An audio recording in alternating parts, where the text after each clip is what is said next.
Welcome to Session 26 of Grade 11 Advanced Algebra and Precalculus. Today we study systems involving nonlinear functions. The focus is to solve systems where lines, quadratics, and rational functions intersect. By the end, you should be able to do these three things. 1.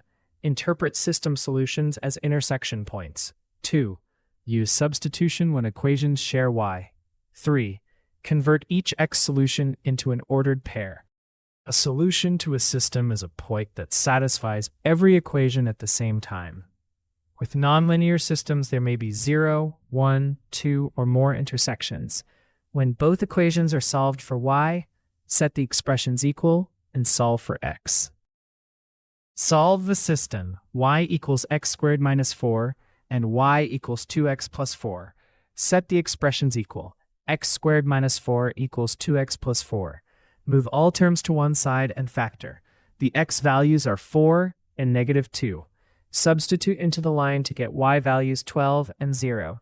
So the intersection points are 4, 12, and negative 2, 0. After substitution, the type of equation tells a graph story. If a quadratic has two real solutions, the line intersects the parabola twice. If it has one repeated solution, the line is tangent.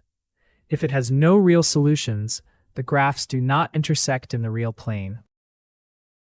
Your turn. If y equals x plus 1 and y equals 5, what is x? Pause the video and solve it. Here is the solution. Work line by line. Then check the final answer against the original question. After the video, complete these three tasks. Copy the model from the lesson. Solve each one fresh.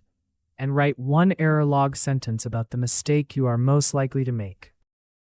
Let's recap. System solutions are intersection points. Set equal y expressions equal to each other. Nonlinear systems can have several intersections. Each x solution must be converted into an ordered pair. Before moving on, write one sentence. The step I must protect is. Then read more in the explanation below the video and visit www.bridgetoexam.com for more learning support.